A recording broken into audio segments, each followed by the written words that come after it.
네, 오늘 자네 찬양은 여운이 아주 있어가지고 제가 아멘 타이밍을 맞추기가 조금 힘들었습니다. 그만큼 우리 주님 오심을 기대하는 우리 마음속에 긴 여운으로 계속 이어졌으면 좋겠습니다. 성탄의 절기를 맞이하고 있습니다. 성탄하면 누가 뭐라 해도 선물이 생각이 나고요. 또 하나가 있습니다. 성탄 축하 노래, 캐럴이라고 하죠. 예전과는 많이 달라졌습니다만은 우리 성탄절이 되어지면 캐럴의 노래가 굉장히 자주 듣고 불려지기도 합니다. 캐럴이란 예수님께서 이 땅에 오신 그 성탄을 기뻐하며 함께 노래하는 것을 우리가 흔히 캐럴이라고 묶어서 이렇게 부르기도 합니다. 오늘 본문 누가복음 2장을 중심으로 보게 되면 천사들의 노래, 천사들의 캐럴이 나오고 있습니다. 하늘의 천사가 예수님께서 이 땅에 오신 것을 축하하며 기뻐하며 부르는 노래라는 거죠. 그런데 이 노래는요, 가만히 보면 독창과 합창이 어우러져 있습니다. 먼저 독창이 나옵니다. 누가복음 2장 10절 말씀입니다. 천사가, 단수죠, 솔리스트인가 봅니다. 천사가 이르되 무서워하지 말라. 보라, 내가 온 백성에게 미칠 그 기쁨의 좋은 소식을 너희에게 전하노라. 이제 독창이 끝나니까 합창이 이어집니다. 13절로 14절 말씀이죠. 호련히 수많은 천군이, 수많은 천사들이, 합창이죠, 그 천사와 함께 하나님을 찬송하여 이르되 지극히 높은 곳에서는 하나님께 영광이요 땅에서는 하나님이 기뻐하신 사람들 중에 평화로다 하니라. 성탄의 그 밤 천사들의 노래가 하늘을 덮었고 온 세상에 울려 퍼졌다는 이야기입니다. 자, 그런데 이 천사들의 노래, 솔리스트가 불렀던 그 첫 번째 노래, 첫 가사가 뭘까요? 다시 한번 10절 말씀을 봅니다. 천사가 이르되, 첫 번째 가사 어떻게 시작하죠? 무서워하지 마라. 무서워하지 마라. 좀 캐럴 치고는 좀 이상해요. 그죠? 우리가 알고 있는 캐럴은 기쁘고 즐겁고 막 좀 그런 흥겨운 분위기가 돼야 되는데, 첫 번째 캐럴, 천사들은 노래 첫 번째 가사는요, 무서워하지 마라, 이렇게 시작하고 있습니다. 누가 무서워한 거죠? 2장 9절을 보게 되면 목자들이 그 성탄의 캐럴 듣는 가운데 그들이 무서워했습니다. 주의 사자가 곁에 서고 주의 영광이 그들을 두루 비추매 크게 무서워하는지라. 여러분, 성탄하고 무서움이 무슨 연관이 있나요? 그런데 첫 번째 성탄에는요, 무서움이 먼저였습니다. 주님의 영광을 보고, 즉 하나님의 영광을 보고 목자들이 무서워했다라고 말합니다. 어떻게 해요? 그것도 크게 무서워했답니다. 우리는 성탄절에 무서워하는 사람 없잖아요. 자, 그렇다면 여러분, 주님의 영광, 그 하나님의 영광이 도대체 뭐길래 목자들이 그렇게 무서워할 수밖에 없었을까요? 우리는 하나님에 대해서 다 알 수는 없어요. 다 알 수 없기 때문에 모른다고요? 그것도 아니에요. 최소한 우리가 하나님에 대해서 다 알 수 없는 그 크고 놀라운 하나님에 대해서 우리의 언어로, 우리의 표현력으로 하나님을 그나마 표현해 볼 수 있는 조그마한 흔적이 하나 있습니다. 그게 바로 영광이라는 단어입니다. 영광, 그렇습니다. 이게 하나님의 영광이라는 단어를 잘 음미해 보면요, 큰 은혜가 됩니다. C.S. 루이스라고 하는 분은 이 부분을 이렇게 우리에게 소개를 합니다. 영광이란 하나님의 무게를 말한다. 원래 이 영광이라는 말의 히브리어는 카보드라는 말이거든요. 카보드. 이게 원 뜻이 무겁다는, 무게 단위를 말합니다. 그래서 C.S. 루이스는 이 원래 히브리어의 의미를 살려서 하나님의 영광이라는 말은 하나님이 그만큼 무겁다는 거예요. 하나님의 무게를 느낀다는 것을 말하는 것입니다. 그러니까 목자들이 지금 하나님의 영광의 무게를 느낄 때에 이 목자들은 무서워할 수밖에 없었다는 거죠. 자, 그러면 목자들은 왜 하나님의 영광을 보고 무서워했을까요? 아니, 하나님의 영광을 보면 기뻐하며 춤추며 노래해야 되는 것이 우리가 알고 있는 상식인데, 아니, 왜 영광이 우리의 두려움이, 무서움이 되는 거죠? 그것은 목자들은 지금 우리 인간들을 대표하는 모습을 보여주고 있습니다. 그게 무슨 말이냐고요? 주의 영광을 보고 두려워 떠는 모습이 곧 우리 인간의 모습하고 똑같다는 겁니다. 모든 인간은 하나님의 영광을 보면요, 가장 먼저 무서워할 수밖에 없는 존재라는 거죠. 그건 바로 죄 때문에 그렇습니다. 죄는 우리 인간을 죄인으로 만듭니다. 죄인은 하나님의 영광 앞에 설 수가 없어요. 그래서 하나님의 영광이 느껴지는 순간 무섭고 두려움에 사로잡히게 됩니다. 우리가 간혹 그런 찬송 부르잖아요. 내 눈 주의 영광 보기 원합니다. 참 귀한 고백이 맞아요. 그런데 여러분, 성경에 가만히 한번 보세요. 정말 하나님의 영광을 처음으로 경험한 사람들은요, 공통된 고백이 있습니다. 다 무섭고 두려워합니다. 이사야가 주의 영광을 볼 때, 주의 제자들이 주의 영광을 경험할 때 제일 먼저 나타나는 반응이 뭐냐면요, 무섭고 두려워한다는 겁니다. 이게 진짜 하나님의 영광을 경험한 사람의 첫 번째 반응입니다. 왜요? 그만큼 내가 죄인이라는 것을 알기 때문에 그렇습니다. 결국 하나님의 영광을 보기는 보았지만 내가 죄인이기 때문에 그 죄인은 하나님의 영광을 기뻐 반기지 못하고 무서워하는 것, 비유를 들자면 이런 것입니다. 성경에 보면 하나님의 영광, 하나님은 영광이시다. 그런데 하나님을 또 다르게 표현합니다. 하나님은 불이시다. 불. 여러분, 우리는 막대기와 같은 존재입니다. 그것도 마른 막대기 말입니다. 마른 막대기가 제일 무서워하는 게 뭔지 아세요?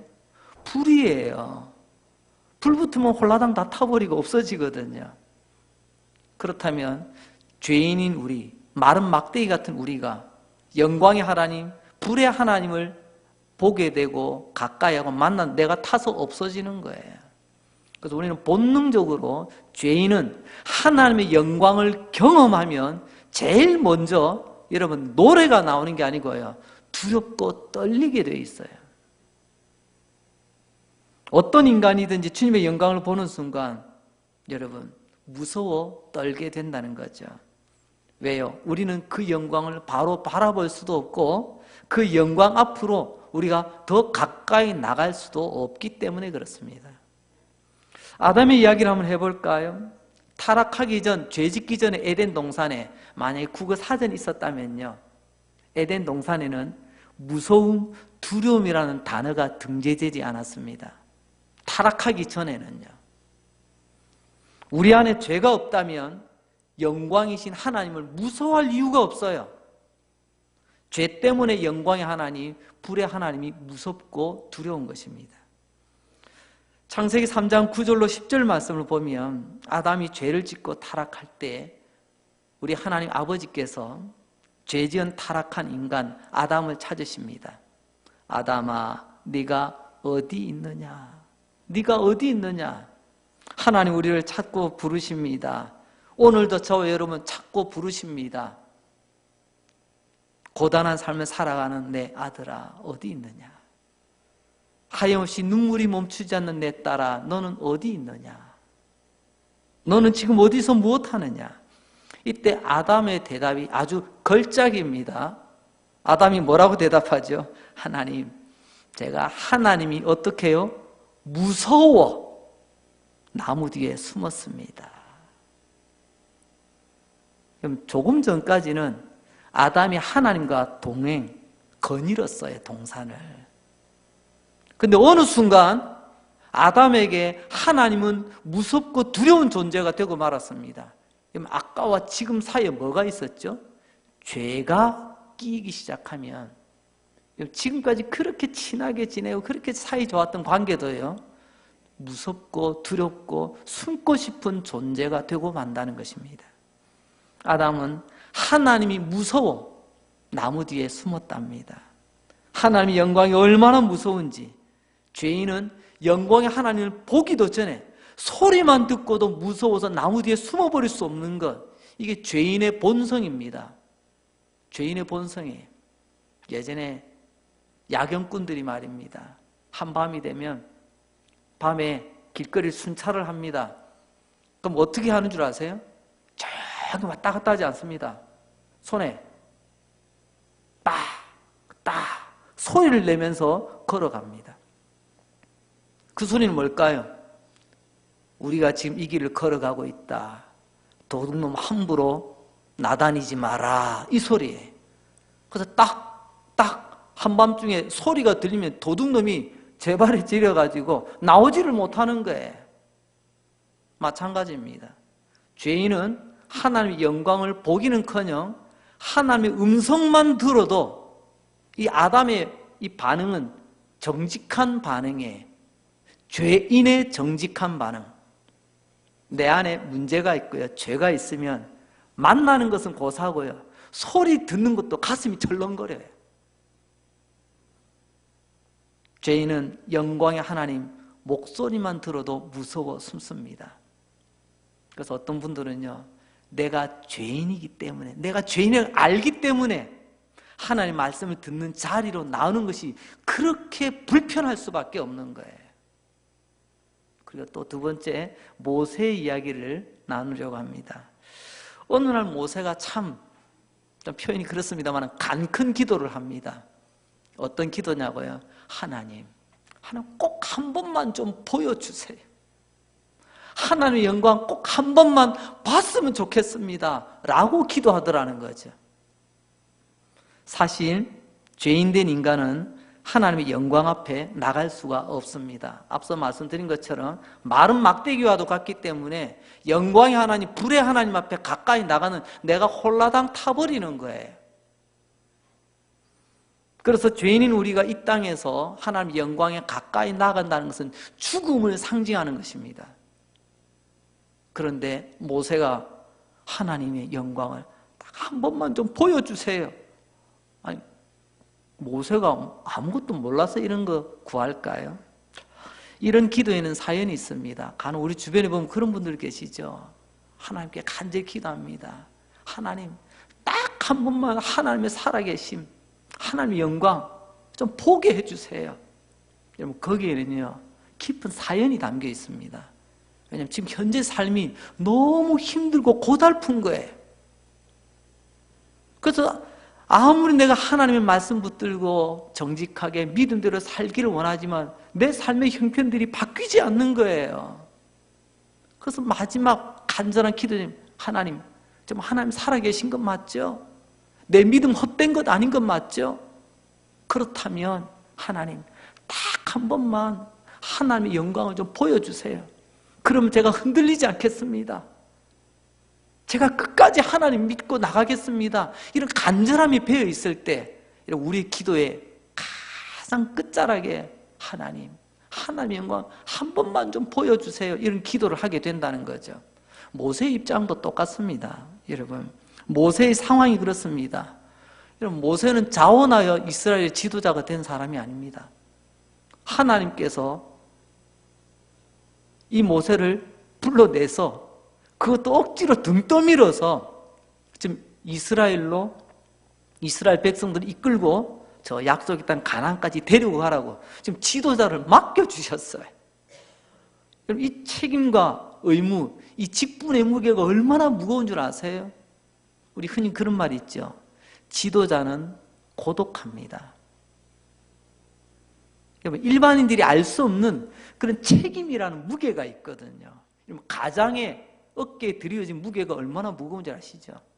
그렇다고 한다면 여러분, 그 이스라엘 그 수많은 200만이 넘는 사람들을 책임지는 지도자의 그 무게가 얼마나 무거울까요? 그것만 있나요? 직분의 무게만 있는 게 아닙니다. 두 번째로는 그와 함께 있던 사람들 때문에 그렇습니다. 데리고 가는 이스라엘 백성들, 이러면 이 인간들은요, 은혜를 몰라요. 은혜를 몰라. 밥 먹여주고, 물 먹여주고, 쉬게 해주고, 걸어가게. 또 밤낮으로 뜨거운 태양 아래 추위 가운데 지키고 보여줘도요, 그들 입에서 늘 나오는 말은요, 원망과 불평밖에 없습니다. 이게 모세의 고단한 일과입니다. 하나님, 정말 힘듭니다. 내가 뗄 수만 있다면 이 이스라엘 지도자는 이 완장 떼고 싶어요. 할 수만 있다면 내 마음 같아서는 저 사람들 가만두고 싶지 않습니다. 하지만 그렇다 감당해야 되는 게 지도자의 몫이거든요. 이런 모세의 고달픔 속에서 이제는 그가 구할 수 있는 마지막 기도 제목, 하나님, 나 이대로는 못 견딜 것 같습니다. 하나님의 영광 한 번만 보여주시면 내가 눈 딱 감고 내가 사람들이 어떠하든지 흔들리지 않고 내가 나가겠습니다. 이런 모세의 간절함이 묻어있는 기도, 그게 하나님의 영광 한 번만 좀 보여주세요.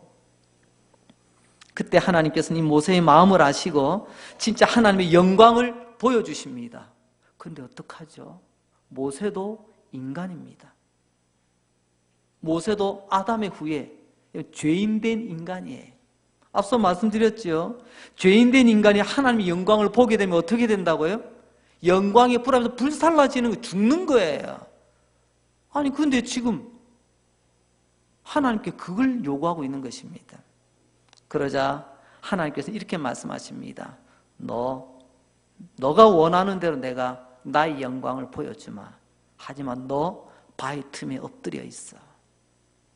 그러자 하나님께서 엎드려 있는 그 모세, 하나님의 영광으로 잠시 훑고 지나가십니다. 하나님의 영광이 훑고 지나가는데도 이후에 모세의 모습 속에 영광의 광채가 가득 차 있는 모습을 보게 됩니다. 이게 하나님의 영광이에요. 자, 그렇다면 여러분, 출애굽기 33장 23절 말씀을 보면 하나님께서 이렇게 말씀하십니다. 손을 거두리니 내가 내 등을 볼 것이요 얼굴은 보지 못하리라. 뭐라고요? 하나님의 얼굴은 안 보여주시고 등만 보여주신답니다. 이 말에 오해가 없으시기 바랍니다. 하나님의 얼굴은 영광이 100% 그냥 그야말로 충만하고 하나님의 등 쪽은 하나님의 영광이 조금만 묻어있는 그런 게 아닙니다. 하나님의 영광이 많고 적다 이런 차원의 얼굴과 등이라는 표현이 아니고요. 이것은 하나님의 특별한 배려입니다. 모세를 다치지 않게 하려고 하시는 하나님의 배려. 즉 나의 등만 보여줬다는 것은 하나님의 영광을 조금만 맛보게 한다는 겁니다. 왜? 그래야만이 너가 다치지 않고 죽지 않기 때문에. 왜냐고요? 33장 20절에서 이미 이렇게 말씀하시거든요. 또 이르시되 네가 내 얼굴을 보지 못하리니 나를 보고 살 자가 있다 없다? 없어요. 하나님은 알아요. 하나님의 영광을 바르게 보고 살아남을 죄인이 없다는 거예요. 인간은 하나님의 영광을 보고 온전할 수가 없어요. 여러분 너무 쉽게 주의 영광 보여주셔서 구하지 마시기 바랍니다. 그건요 목숨 걸고 구하는 거예요. 우리가 이 다음에 천국에 가면 그때는 하나님과 영광 가운데 함께 거합니다. 그러나 이 땅에서는요 하나님의 영광 우리가 바로 경험할 수가 없어요. 이 땅에 죄인의 몸을 가지고 있는 이상 하나님의 영광을 보면서 살아간다고요? 그 마음은 가상합니다만 실제로는 그것이 이루어질 수가 없다니까요. 모세는 이 세상에서 가장 온유한 자라고 하나님이 인정해 주셨습니다. 하나님이 인정한 세상에서 가장 온유한 자 모세. 우리는요 모세 뒤꿈치도 못 따라가잖아요. 세상에서 가장 온유한 모세도 하나님의 영광을 볼 수 없다면 하물며 저와 여러분이 어떻게 하나님의 영광 앞에 설 수가 있겠습니까? 그 영광 앞으로 가까이 나갈 때 살 자가 없다고 말씀하신 하나님, 영광, 카보드, 하나님의 무게입니다. 하나님의 무게를 느끼는 자, 살 자가 없대요. 그래서 무서운 거예요. 이런 영광을 오늘 목자들이 경험한 것입니다. 천사들의 그 노래 속에 하나님의 영광의 무게를 내 영혼이 느낀 거예요. 그때 어떤 느낌이라고요? 이제 나 죽게 되었구나. 그래서 무서운 거예요. 그래서 목자들은 이 예수님의 탄생 첫 번째 캐럴이 들려질 때 기뻐하고 즐거운 것이 아니라 크게 무서워하였다. 바로 그 모습을 우리는 이해하게 되는 것입니다. 이 목자들은 단순히 양치는 양치기들이 아닙니다. 앞서 말씀드렸죠. 모든 인간을 상징하는 그런 모습이라고요. 죄 아래에 있고 율법 아래에 있고 구원의 희망이 없는 죄인들의 모습을 이 목자를 통해서 우리는 고스란히 보게 됩니다. 그래서 그 죄 때문에 영광이신 하나님, 불이신 하나님 앞에 마른 막대기가 서 있다는 이 사실 자체가 나를 무섭게 만드는 것입니다. 그래서 목자들에게 천사들은 이렇게 노래 부릅니다. 무서워하지 마라. 왜 천사들의 노래 첫 가사가 무서워하지 말라. 너희가 하나님의 영광을 보았으나 무서워하지 말라는 거예요. 이제 천사들이 복음을 노래합니다. 천사들이 부린 이 성탄의 노래 캐럴, 어떤 의미일까요? 죄에 대해서 무서워하지 말고 그 죄 때문에 영광의 하나님 앞에서 벌벌 떨게 될까 봐 무서워하지 말라. 이게 바로 천사들의 노래 속에 담긴 복음입니다. 기쁘고 좋은 소식이에요. 10절 말씀입니다. 천사가 이르되 무서워하지 말라. 보라, 내가 온 백성이 미칠 큰 기쁨의 좋은 소식을 너희에게 전하노라. 여러분, 큰 기쁨의 좋은 소식 한마디로 묶어서 뭐라고? 이걸 복음이라고 하는 거예요. 복음. 우리는 이것을 복음이라고 하죠. 이런 복음은 돈 많이 벌게 해주겠다, 합격시켜주겠다, 뭐 빨리 병 낫게 해주겠다, 뭐 문제를 해결해 주겠다. 이게 지금 하나님 말씀하신 복음이 아니에요. 복음, 큰 기쁨의 좋은 소식이란 죄인인 내가 영광의 하나님 앞에서 무서워하지 않고 서 있을 수 있도록 해주시겠다는 약속이 바로 복음이 되는 것입니다. 오늘 내용을 잘 보십시오. 목자들이 하나님의 영광을 보고 무서워할 때 천사들이 어떻게 노래하나요?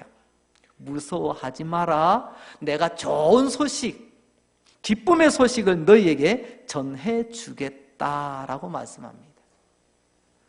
비록 카보드의 하나님, 영광의 하나님, 불의 하나님, 그분 앞에서 너는 더 이상 두려워하지 않아도 될 만한 기쁘고 좋은 소식을 내가 너에게 전해줄게.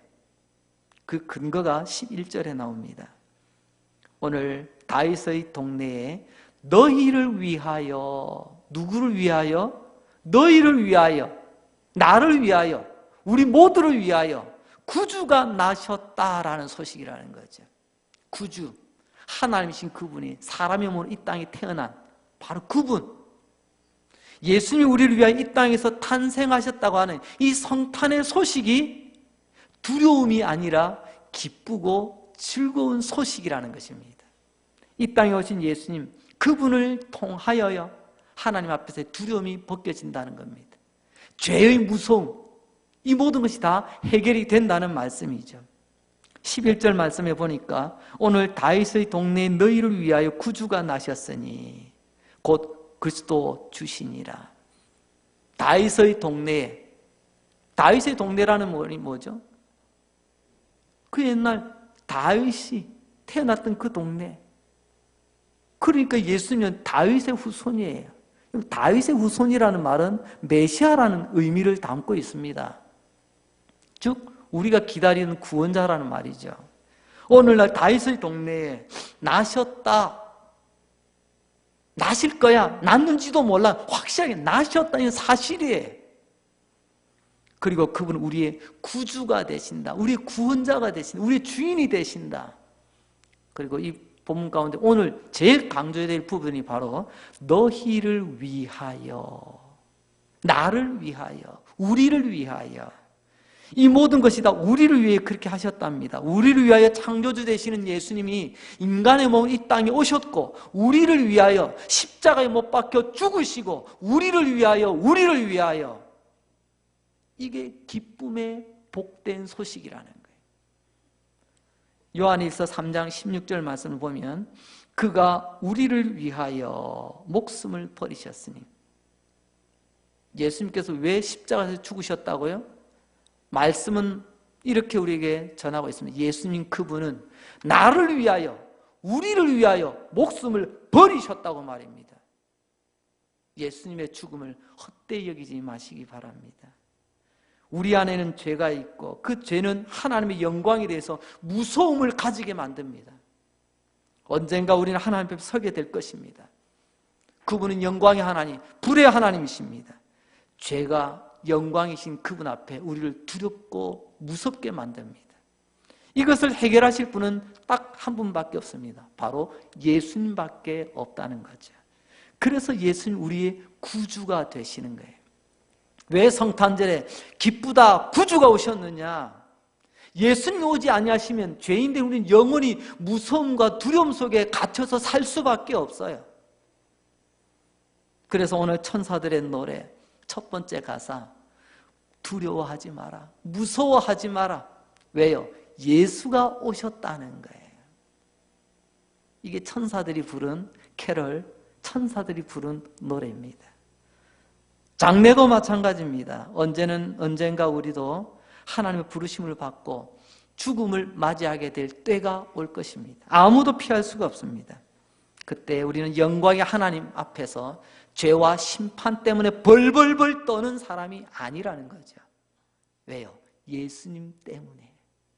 예수 믿으면 그 하나님 앞에 심판대 앞에서도 우리는 두려워 벌벌 떠는 사람이 아니라 영광의 하나님 앞에서 하나님의 거룩한 자녀로 우리는 우뚝 서게 될 것입니다.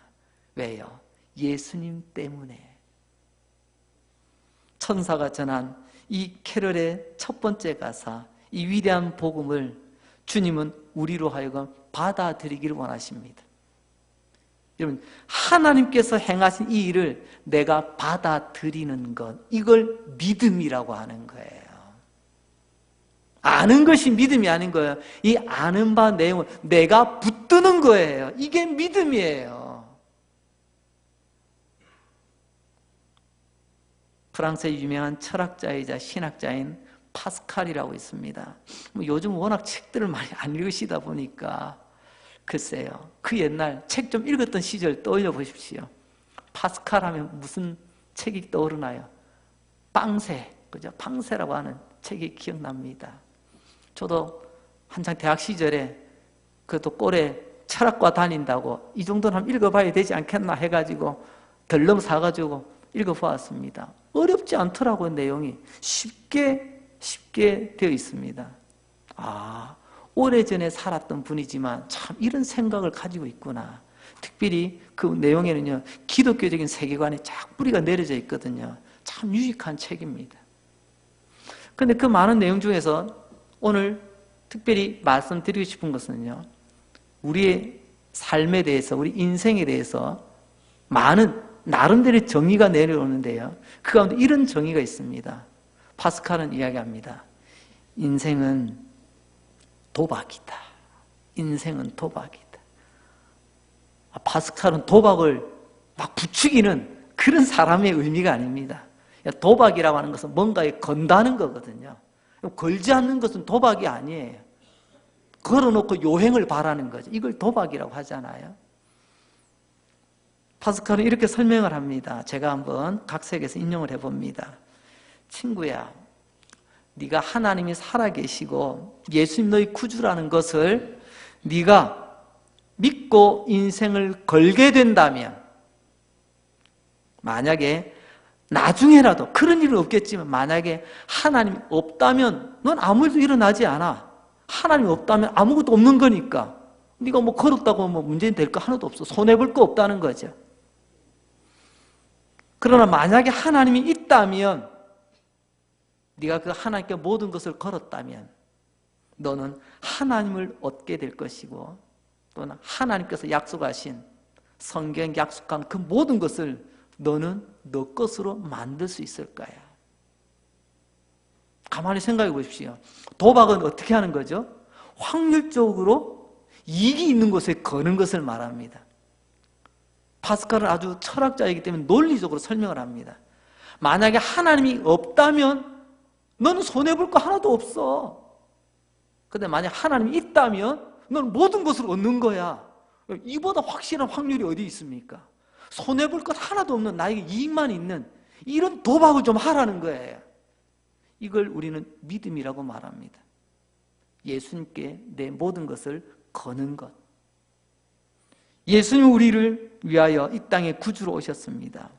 그 예수님을 구주로 믿을 때에 죄 때문에 인한 무서움, 두려움, 그리고 장차 하나님 앞에 서게 될 때 마지막 날의 두려움을 다 떨쳐버리게 될 것입니다.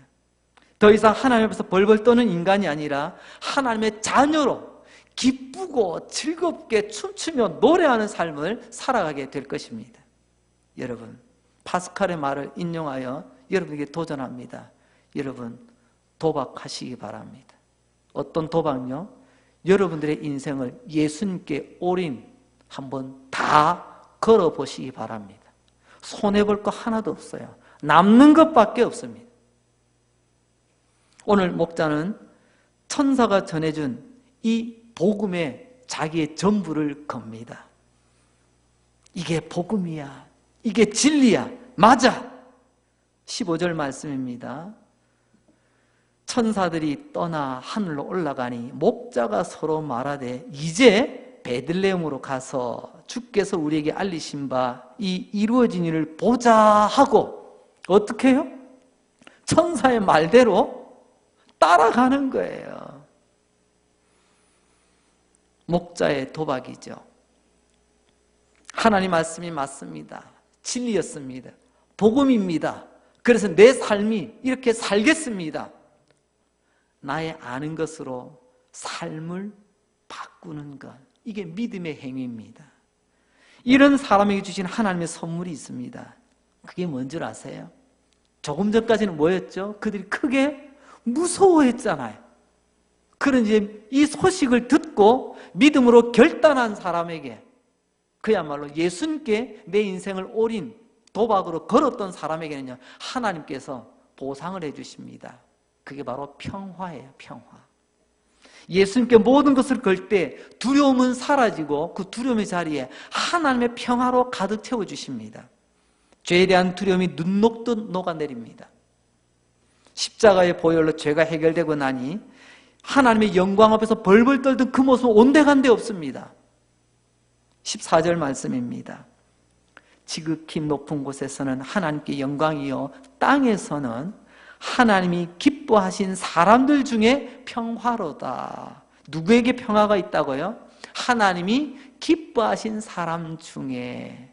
이 부분을 새 번역 성경은 알기 쉽게 이렇게 잘 멋지게 표현을 해놨어요. 땅에서는 주님께서 좋아하시는 사람에게 평화가 있기를. 주님이 좋아하시는 사람에게는 평화가 있는 줄 믿으시기 바랍니다. 주님이 좋아하는 사람이 누구였죠? 바로 목자들이었습니다.